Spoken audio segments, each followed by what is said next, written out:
Projeto realizado com recursos da Lei 14.017 de 2020, Lei Aldir Blanc, Governo RS. Essa é uma websérie que traz histórias reais sobre violência doméstica e de gênero, antes e durante a pandemia. Assista, curta, compartilhe e contribua por um mundo mais justo, com mais respeito e dignidade para todas e todos.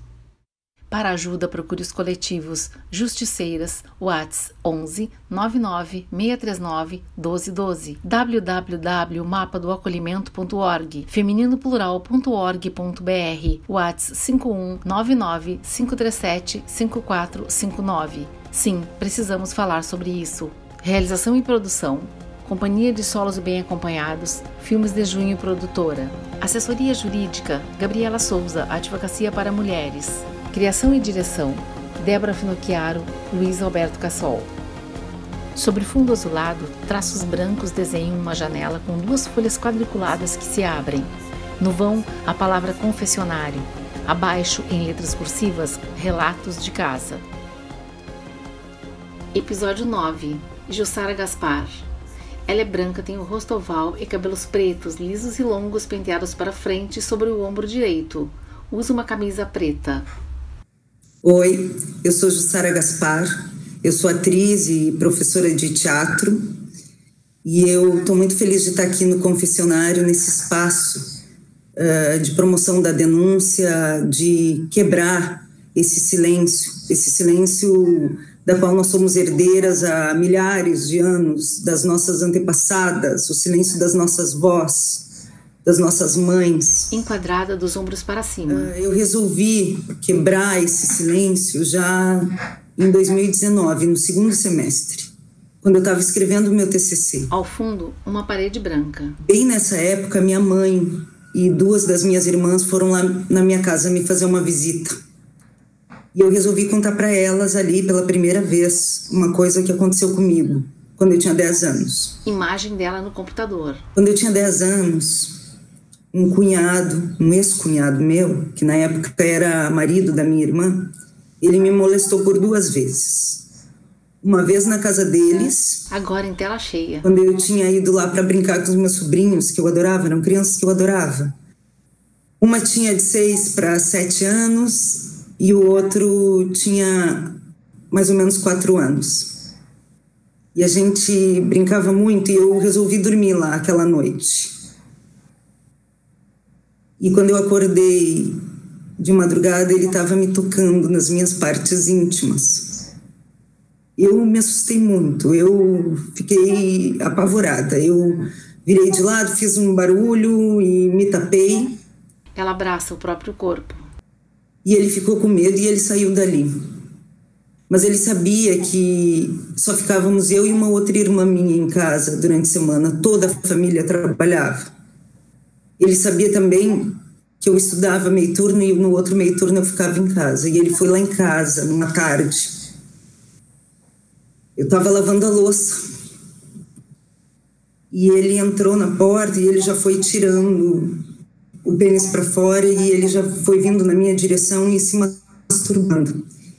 E eu não pensei 2 vezes. Eu vi uma faca que eu estava lavando em cima da pia, ensaboada. Eu peguei a faca e eu fui para cima dele. E eu disse para ele que se ele voltasse ali, se ele tentasse fazer outra coisa, eu ia matar ele. Eu disse isso para um homem quando eu tinha 10 anos. Eu acho essa história toda um horror. Eu acho um horror o que ele fez comigo. Emociona-se. E acho um horror também essa violência toda que eu sei que me acompanha. Hoje eu consigo olhar para isso. Eu sei que é difícil, eu sei que muita gente não quer. Eu sei que a gente afasta essas imagens, a gente afasta essas memórias. Ela gesticula. Porque acontece que, para olhar a frio o que ele fez comigo, eu também preciso me encarar frio. E nem todo mundo quer fazer isso. Acontece que é uma viagem sem volta. Quanto mais tu te encara frio, mais tu te liberta. Mais tu consegue falar. Mais tu quebra o silêncio. Mais tu fica forte, fortalecida e tu consegue, inclusive, fortalecer outras. ou auxiliar no fortalecimento de outras. Está com o rosto molhado de lágrimas. Desde que eu contei essa história para minha mãe e para as minhas 2 irmãs, eu descobri que essas 2 irmãs que estavam lá me visitando com a mãe lá em casa também tinham passado pela mesma coisa, com o mesmo homem. Uma tinha como 10 anos de diferença mais velha do que a outra, 12. E eu segui contando. Isso foi só o início. Eu segui contando para minha família. E eu descobri mais uma irmã minha. Tem como 7 anos mais velha do que eu. E o meu horror maior foi quando eu descobri uma sobrinha minha, 10 anos mais jovem do que eu. É isso. Eles não param. Eles precisam ser parados. Bem nessa época, ainda aconteceu um outro episódio. Aconteceu um evento familiar. E eu nunca mais tinha visto esse homem, porque ele se separou da minha irmã, ele está com outra família, ele nunca mais tinha visto ele, muitos anos. E nesse evento familiar ele estava. E ele estava com a nova família. E ele estava de mãos dadas com uma menininha, que tinha 10 anos mais ou menos. Eu não conseguia olhar para eles. Eu não conseguia olhar para ele e eu não conseguia olhar para aquela garotinha, porque toda vez que eu olhava para aquela criança, parecia que eu estava enxergando eu mesma. Eu dei uma desculpa no dia e eu fui embora daquele evento bem cedo, mas eu saí dali com essa convicção. E essa convicção, ela está muito pontual na minha cabeça, no meu trabalho, na minha militância. É uma missão. Tudo o que eu faço, tudo o que eu trabalho é para ser ferramenta desse diálogo que liberta, que quebra esse silêncio, que faz com que outras contem as suas histórias. E aí eu contei também para a família atual onde ele estava. E contei para a atual esposa dele. Eu já não posso denunciar ele legalmente, porque o crime prescreveu. Tem uma lei chamada Joana Maranhão, que funciona assim. A partir dos 18 anos, tu tem mais 20 anos, e então o crime prescreve. E quando eu consegui encarar isso, porque é preciso estar muito fortalecida para a gente acessar essas memórias, já havia prescrito o crime. E eu também não posso forçar que a minha sobrinha, que ainda pode, faça isso, né? O que me resta fazer é isso, é estar aqui no confessionário, aproveitando esse espaço, essa ponte, para estar entrando em contato com vocês e para estar contando para vocês essa história. Eu faço isso desde que eu consegui falar. Eu tenho falado. Desde que eu consegui falar, eu tenho gritado essa história. Após apresentações no teatro, eu paro após os aplausos e eu conto essa história. Quando sou chamada para fazer alguma aula, para dar alguma aula, eu conto essa história. Eu conto essa história, eu não tenho mais vergonha dela. Não sou culpada, a culpa não é minha. Existe um culpado. Essa culpa é dele. Ele que fez, e ele precisa ser parado. Quem fez com você ou com outra pessoa, quem faz, precisa ser parado. E a gente se fortalecendo e se falando e se contando, e contando que a gente vai conseguir empoderar e fazer com que outras mulheres contem. É por isso que eu estou aqui, para juntar essa voz, a minha voz, a voz de vocês. Aperta os lábios e meio que sorri, emocionada. A tela escurece. Logo, confessionário, relatos de casa. Gabriela Souza, Advocacia para Mulheres. A violência sexual contra crianças e adolescentes é um dos grandes problemas brasileiros. Cerca de 70% das violências sexuais acontecem dentro de casa quando a vítima ainda é criança ou adolescente. A cultura do estupro é responsável por culpar a vítima ao invés de passar a responsabilidade para o agressor, para o criminoso.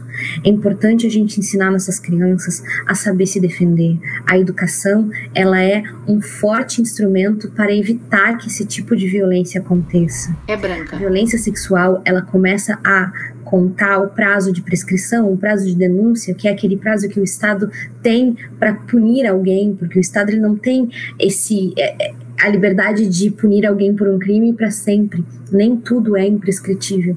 A violência sexual, ela começa a contar esse prazo a partir dos 18. Lembrando sempre que há uma problemática de superar a vergonha, de superar os medos, de superar tudo o que acontece e que faz com que apenas 7,5% das violências sexuais sejam denunciadas. Usa os cabelos presos. Ainda para crianças e adolescentes, a casa é um dos lugares mais seguros. Quem comete esse tipo de crime são pais, padrastos, tios, vizinhos, pessoas que têm a confiança da família e que abusam e fazem isso por uma lógica de que o pertencimento dos corpos das crianças também pertence aos agressores. A violência sexual, ela é sim uma violência de gênero. 98,15% dos crimes são cometidos por homens contra vítimas do gênero feminino, o que significa que sim, que a gente está falando de uma violência de gênero e que, pese existam mulheres que também cometam violências sexuais, esse número ele é muito reduzido.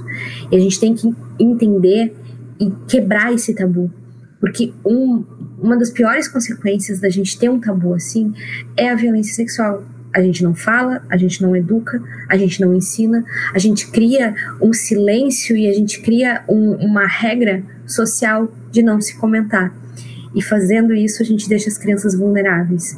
Então, a educação sexual, ela é importantíssima. Discutir gênero, discutir questões de limites, deve ser feito em todas as fases da infância e da adolescência, para que, se acontecer, esperamos que não aconteça, mas se acontecer, essa criança saiba se defender, essa criança saiba se denunciar e saiba os caminhos para fazer essa denúncia, para buscar ajuda e para dar um basta e romper o silêncio que a violência sexual faz. A tela escurece. Denuncie. Se você é vítima ou conhece alguém que seja vítima de qualquer tipo de violência, denuncie, para que não existam mais histórias como essa. Procure a Delegacia da Mulher da sua cidade ou Disque 180. Para ajuda, procure os coletivos Justiceiras, WhatsApp 11 99 639 1212, www.mapadoacolhimento.org, femininoplural.org.br, WhatsApp 51 99 537 5459. Créditos selecionados. Criação, direção e roteiro, Débora Finocchiaro, Luiz Alberto Cassol. Adaptação coletiva a partir de relatos de Gabriela Souza, de notícias e histórias diversas. Preparação de elenco, Débora Finocchiaro. Direção de fotografia, Fred Paz. Direção de produção, Amanda Gatti e Fred Paz. Montagem e desenho de som, Leonardo Capelatti. Trilha sonora, Laura Finocchiaro. Design gráfico, Luciano Ribas. Vinheta, Victor Teixeira dos Santos. Audiodescrição, Marilane Castro da Costa, Felipe Mianes. Tradução e legendas em inglês, Pedro Mendes. Libras, Simone Dornelles. Assessoria de imprensa, Padrinho Agência de Conteúdo. Social Media, Gabriela Roden Tellini. Assistência técnica de lives, Débora Bregala. Elaboração de projeto, Companhia de Solos e Bem Acompanhados, Amanda Gatti. Administração do projeto, Elisete Hidalgo. Assessoria contábil, Carlos Augusto Flake. Consultoria astrológica, Amanda Costa. Assistência de produção, Gabriele Gazapina Guimarães. Produção executiva, Amanda Gatti, Débora Finocchiaro. Coordenação geral, Débora Finocchiaro. Apoio, Rádio Univates FM, Rádio FM Cultura, Rádio União FM, Rádio Band News FM, Rede Estação Democracia, Coordenadoria Estadual da Mulher em Situação de Violência Doméstica.